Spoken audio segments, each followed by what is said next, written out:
The last time I was reading from the Tower of Il Serrohe, we saw how Teresa was able to escape from the Sorais, as well as getting her friends who were temporarily taken captive as slaves, also to get them out of there.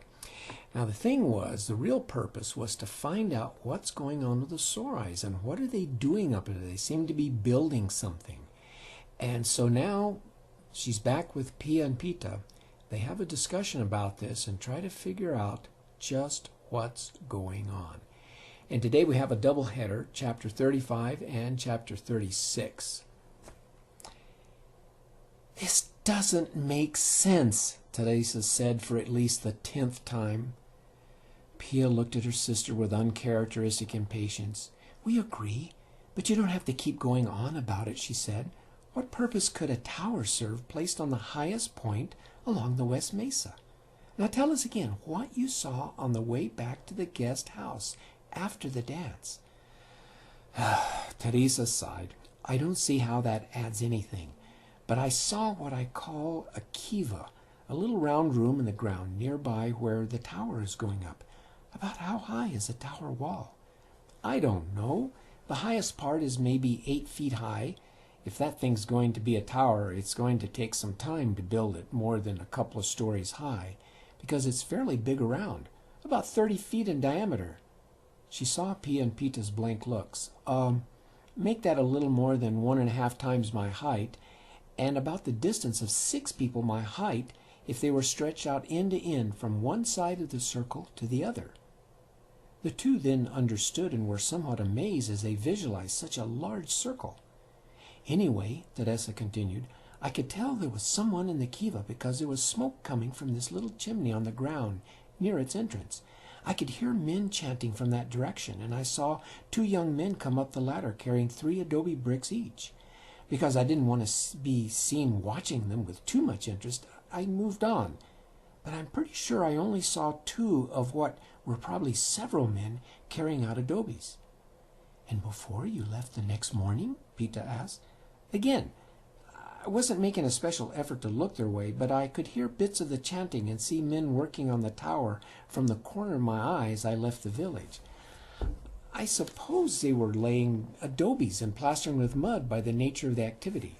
I've watched my father and uncles build room under our houses, and that seemed very similar to what they were doing. Pita thought aloud. We wonder why the priest couldn't bless the adobes as the men worked. We don't think they're making adobes down in a little cramped kiva, as you call it. If only we could know what was going on in there. I'm sure most Sorais don't know, and maybe even the men carrying the bricks back and forth have no clear understanding. I agree. The priests of my world are mysterious about things they do and what the meaning is. Most people don't know the details of the Mass since it's always sung in Latin. All we can do is watch and see if it makes any difference in what happens once the tower is finished. With that, Pita and Pia seemed to be satisfied to leave the matter. Teresa couldn't let go of it so easily. She still felt responsible for making things worse, and whatever the Sorais might do to disturb the peace of the valle. She felt the relentless pull to return to her own valley, but she knew she must stay on at least one more day. That night she couldn't sleep because of the heat and the thoughts that tumbled like a white water stream. Outside, she decided to walk over to the steeple point where she could observe activity at the tower about 3 miles away. The moon was waning but displayed most of its full size. The tower was in a dark area. Occasionally she saw the flicker of an orange point of light, probably the movement of a torch assisting the young workers as they moved the bricks in and out of the kiva. The activity must have carried on 24 hours a day. If so, the tower could rise sooner than expected. As Teresa walked back to her sister's home, she sensed, rather than heard, a high-pitched squeal echoing among the steeples. Looking up, she saw a black delta shape soaring silently but quickly towards the river. A bat out hunting. Perhaps they could help, despite their detached attitude toward the life of the valle. What was it about the bats that so unsettled Teresa's thoughts? Chapter 36. The next day, Teresa convinced Pia and Pita to take her to the swampy bosque of the Dream River, where the bats lived. The sisters weren't thrilled by the idea.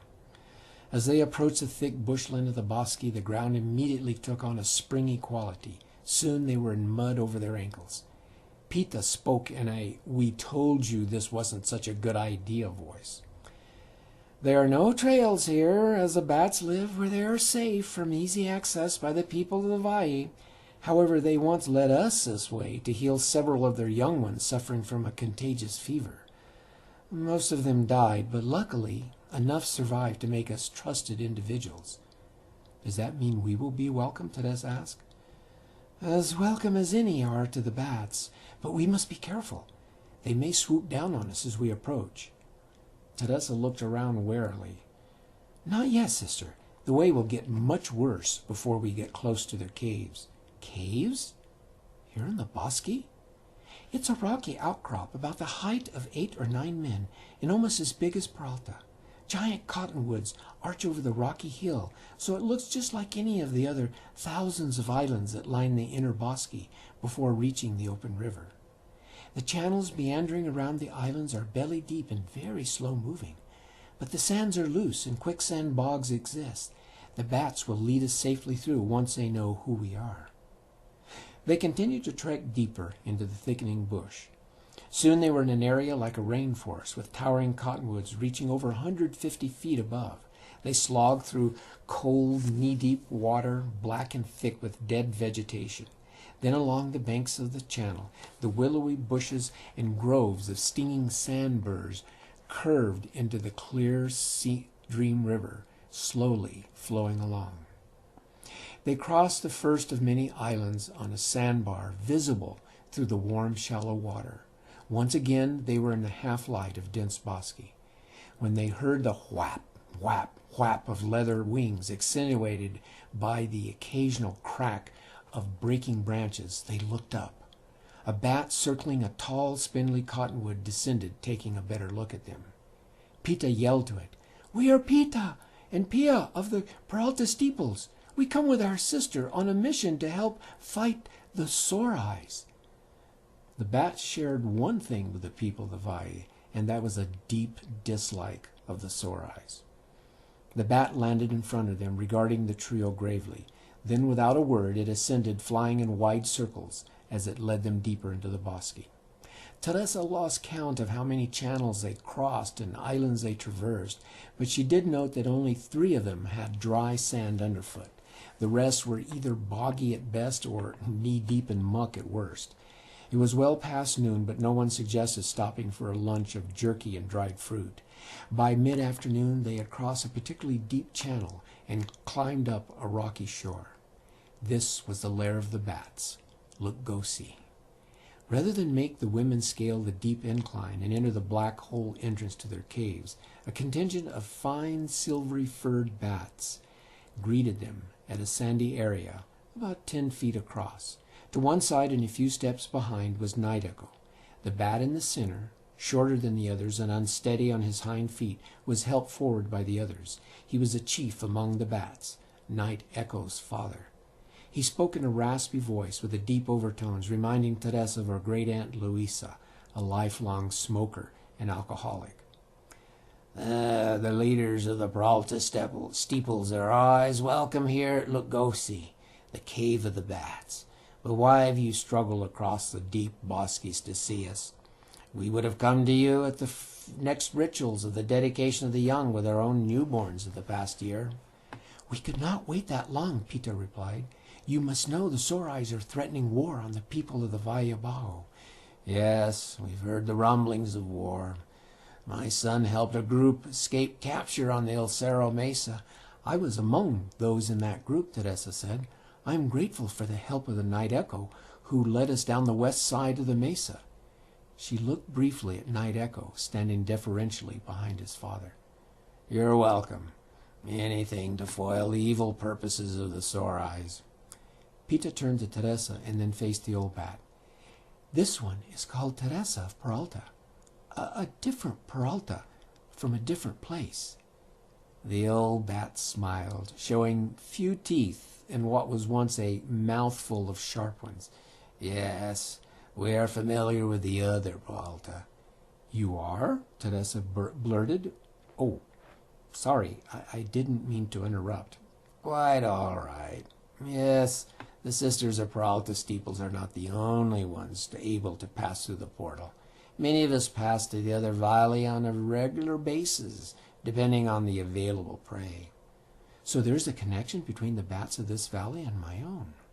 "I suppose so, but we have no explanation, because we associate little with the people of the Valle Bajo. A wide knowledge of the other valley is not to our or anyone's advantage. We keep it to ourselves." Pita marveled. "Yet you have trusted us enough to reveal this without any thought—" "We know whom we can trust, young lady. As long as this knowledge doesn't go beyond our present company, we can continue to trust the sisters of Peralta." Teresa was fascinated, wondering how it was possible for the bats to pass along the path to the other valley. But this wasn't why she came on this difficult journey. "Still, the important thing is how you can help us deal with the Serrohe threat."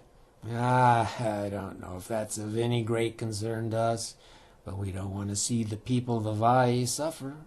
Serrohes have only occasionally shot down bats for sport in a soup, so we'll help if it doesn't mean undue contact with others of the Valle.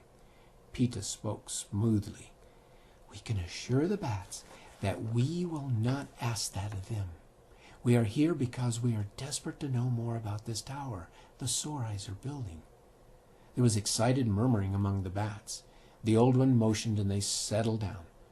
"So now you have helped us understand what they're doing. We saw the building but had no idea it was to be a tower." The old bat thought for several moments. "Doesn't make much sense. Why would they want a tower?" "That's what we were wondering," Teresa explained. "None of us are soldiers or know much about the military matters. What could they see from a tower that they can't see already?" "Nothing, really. We fly all over this region. Beyond the height of the Il Serrohe mesa, there's nothing to see unless one flies directly overhead. The tower won't provide them with that kind of view, I can assure you." "Do you know anything of the history of the Serrohes? How does a tower figure in?" "We concern ourselves little with histories other than our own. However, there are no stories of towers of Il Serrohe. The only reason I know about tall buildings such as towers is from our wanderings in the other valley and stories of multi-level buildings of the villages in the North Country."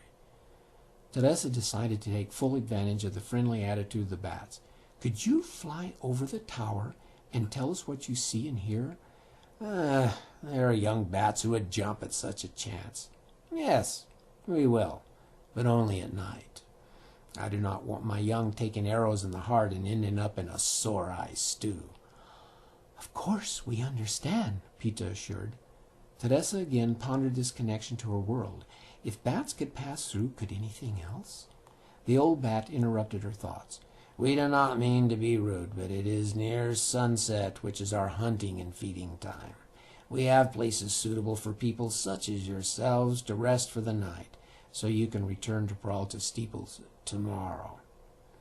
My elders and I will talk over our plans. We can begin observation of the Serrohes tomorrow night, and I will send one of my leaders to Peralta to report our observations each morning at dawn." Pia and Pita bowed, cueing Teresa to do the same. "Thank you for your hospitality and immeasurable help." "Good. We have fresh meat to offer if you need." We brought our own food, thank you. We wish not to trouble you on our behalf." With that, the old bat turned and was helped aloft by the elders on either side of him. Night Echo lingered to exchange a friendly meeting of the eyes with Teresa. He then smiled and turned to follow the elders. A few minutes later, sleeping pads made of matted fur were brought to the three women. Teresa spread hers out and collapsed on it. "Well, it smells slightly of musk and sweat, but I am so tired I could sleep in guano." As the beating of thousands of leather wings and the light of dusk was blotted out by the swarm of bats streaming westward, the sisters were lulled to sleep. Then the swarm split into groups, headed north, south, west, and even east back across the river. Only Teresa was haunted by dreams of hundreds of Sorai hands roughly pushing her into a vast slave cage. And there we end it. Boy, these bats are kind of an interesting lot, aren't they? That old guy, he's quite a character, isn't he? Well, we'll find out what Teresa and Pia and Peter are up to next when we continue with Chapter 37. Bye.